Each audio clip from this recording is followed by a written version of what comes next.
মুম্বাইয়ের লাইফলাইন যেমন local train, কলকাতার তেমন মেট্রো রেল। রাস্তাঘাটে যানজট এড়াতে মেট্রো যাত্রা পছন্দ করেন অধিকাংশ মানুষই।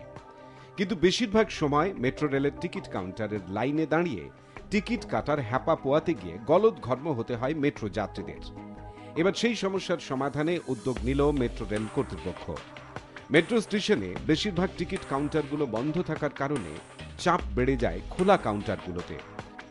সব টিকিট কাউন্টারগুলোই খোলা থাকবে বলে জানিয়েছেন মেট্রো রেলের মুখ্য জনসংযোগ আধিকারিক ইন্দ্রাণী বন্দ্যোপাধ্যায়।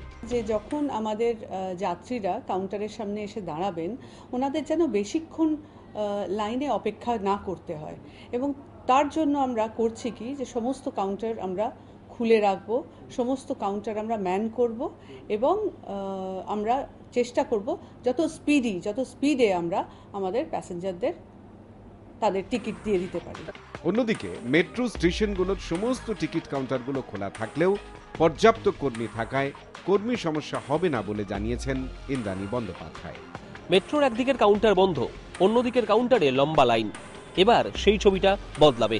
মেট্রো কর্তৃপক্ষের দাবি, এতে যাত্রীদের ক্ষোভও কমবে। ক্যামেরায় প্রীতম মজুমদারের সঙ্গে স্বর্ণেন্দু দাস, আর প্লাস নিউজ, কলকাতা।